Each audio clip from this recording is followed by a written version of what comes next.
Hi everyone. Well, Nadal won the Arkansas Derby Division 2 last weekend, so I thought we could look at his pedigree. And we're also going to look at the race, and we will look at his record on Equibase. So let's take a look at all three things. Nadal is undefeated.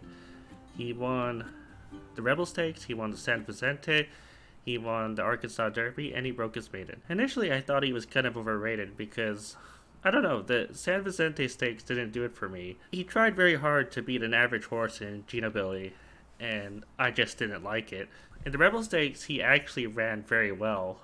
He set the pace, and he took on all challengers. They came in waves at him, and the time for the Rebel Stakes wasn't spectacular, but the pace scenario most likely affected the final time, so Nadal didn't earn a super speed figure in that race or anything, but he still ran well.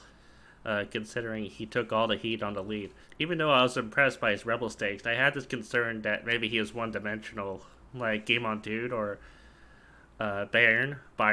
And so I thought in the Arkansas Derby, well, if he's one dimensional, he's going to have a tough time because Wells Bayou is in the race. And we're going to watch the race really quick. And you see Wells Bayou is going to the lead in Division 2 of the Arkansas Derby. And so I thought, okay, Nadal doesn't have his trip. He's going to be forced into the pressing position, and maybe he won't be comfortable with that. I just think at 4 to 5, you have to think that because when a horse is 4 to 5, you nitpick and look for every little flaw that there could be. But it turns out that he handled it just fine.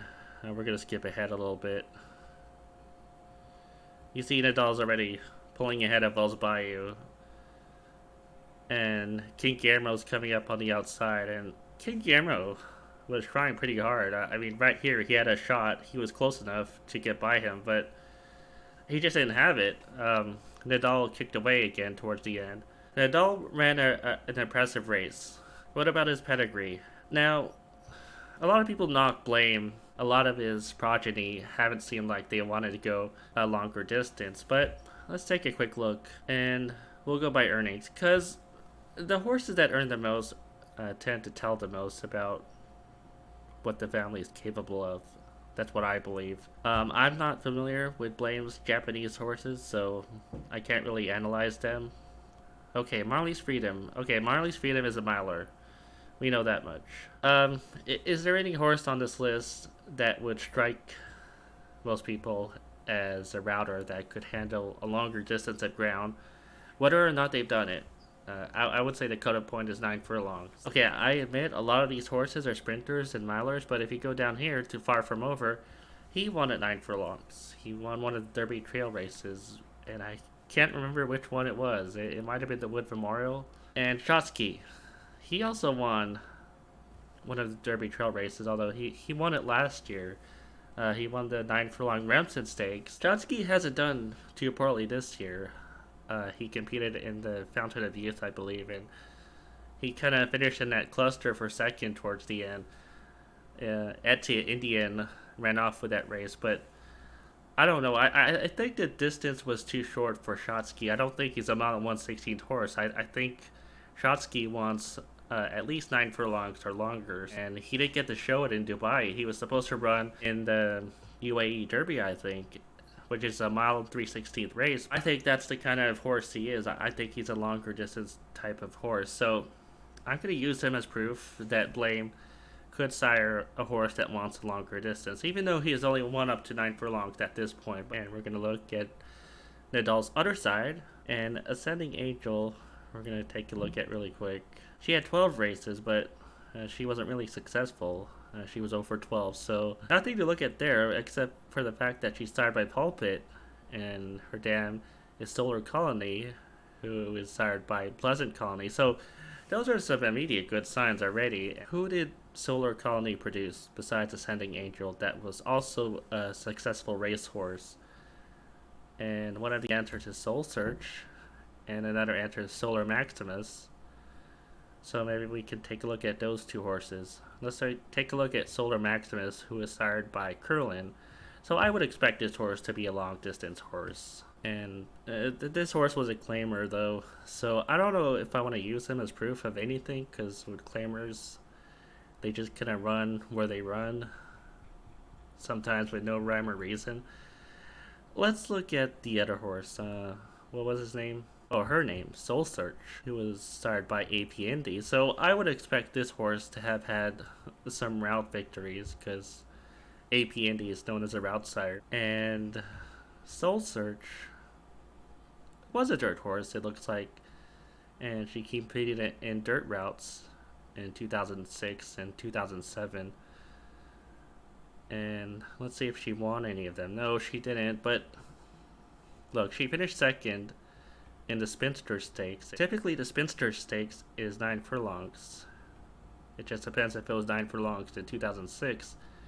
Yeah, it was 9 furlongs, and she had lost by 2 lengths. Let's take a look at this allowance race in September 2006. And this was a mile 116th.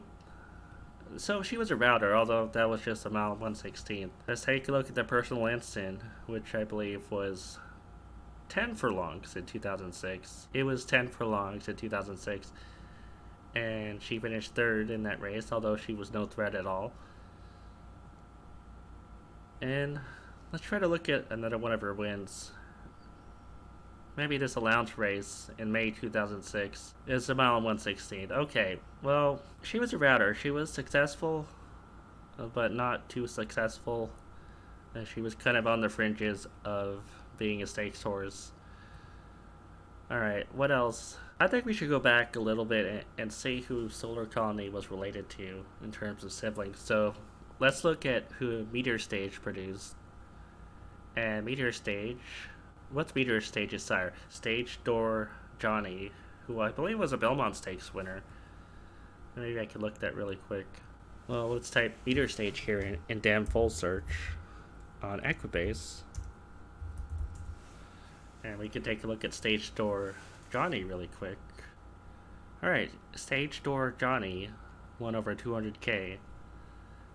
And yes, he was a Belmont Stakes winner in 1968. And I assume the Belmont Stakes was a mile and 1/2 in 1968.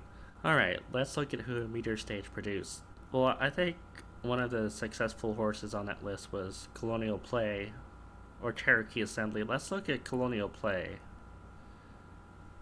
Because you see here, Solar Colony was sired by Pleasant Colony, and Colonial Play was sired by Pleasant Colony as well, so it matches.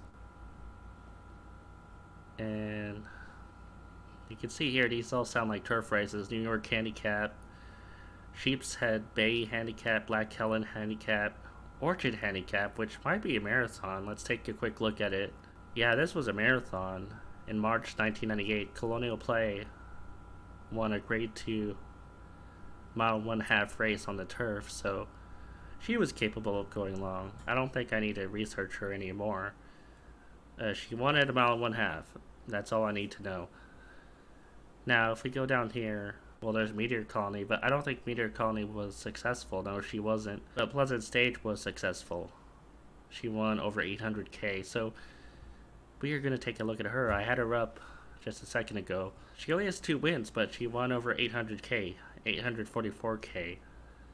And if we go down here, you can see she was a very good 3-year-old filly in 1992 and 1991. She won a Breeders' Cup Juvenile Fillies. And then the following year, she was on the Oaks Trail, the Santa Anita Oaks, the Ashland Stakes.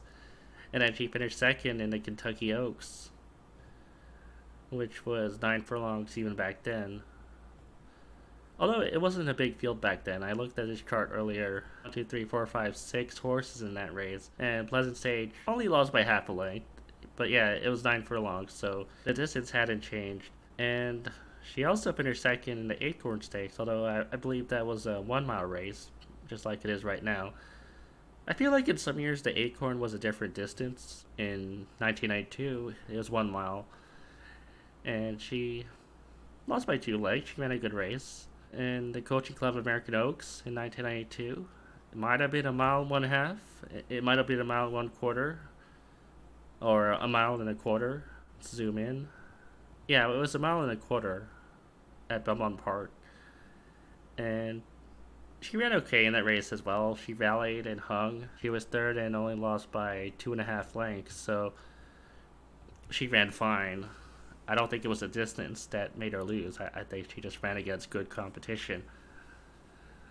So I would say that Pleasant Stage is a longer distance router.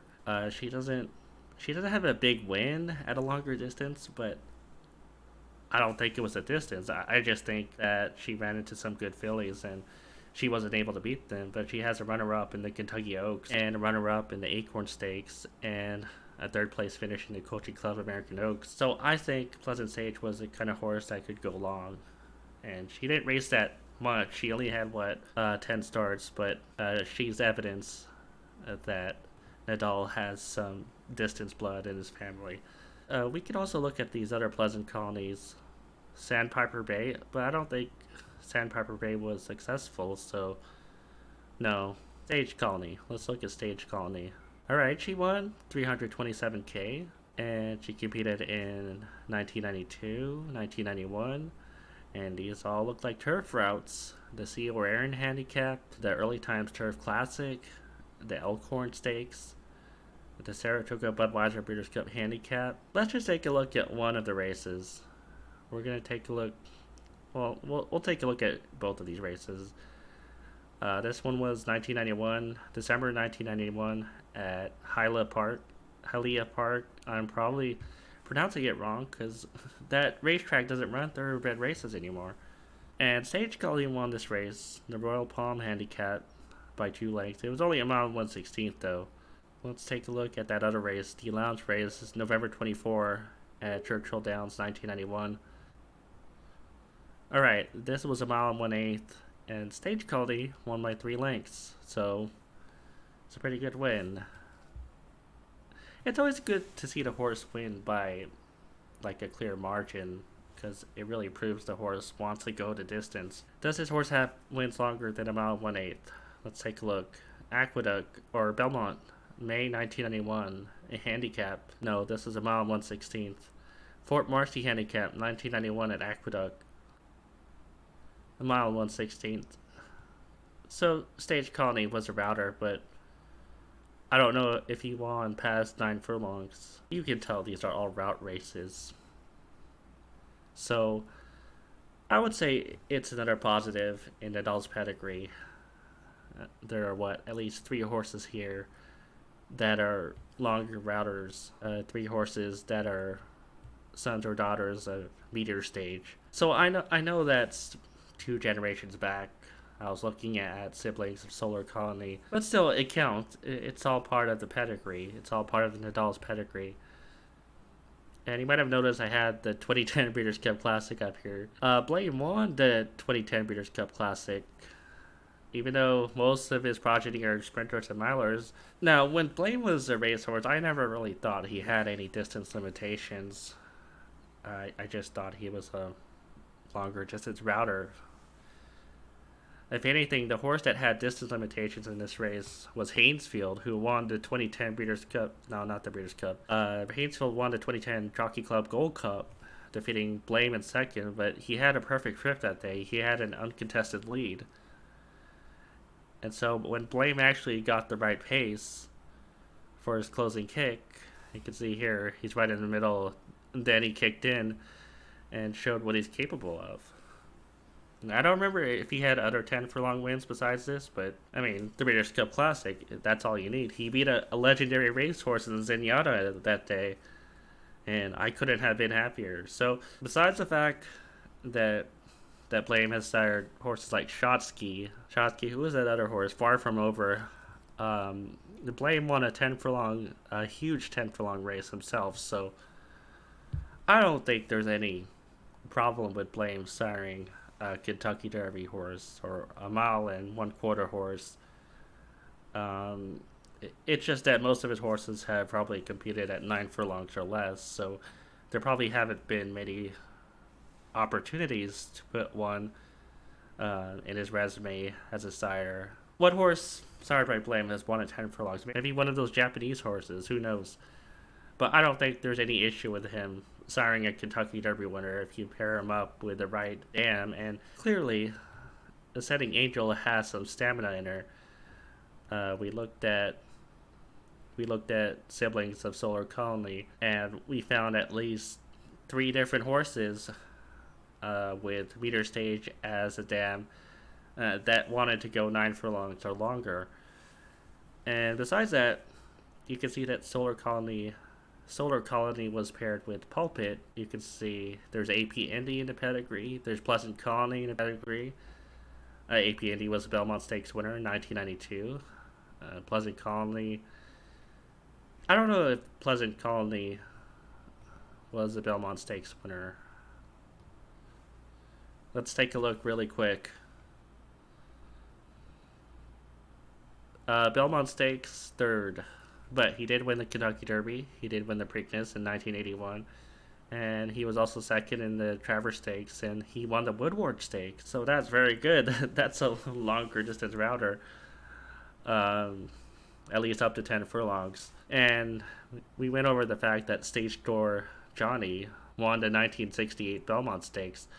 So I think there's enough evidence to say that Ascending Angel has plenty of stamina in her. And I would think that Nadal gained some stamina from Ascending Angel, if not blame. I have no issues with Nadal getting the Kentucky Derby distance, although I was worried after the Rebel Stakes. After the Rebel Stakes, I was kind of worried that he did run like a sprinter miler.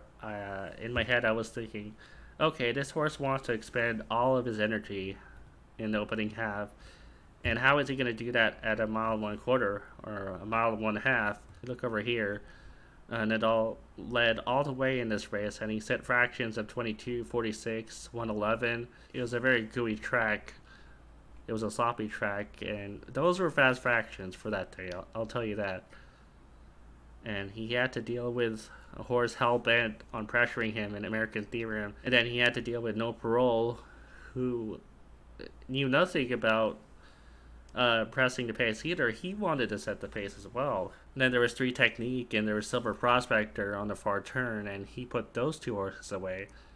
And then there was Accession late. The only reason Accession was even close to him was because he took advantage of the pace. It wasn't because Accession was 3/4 of a length worse than Nadal. That's entirely not true. In reality, Nadal is probably 5 to 10 lengths better, or even more.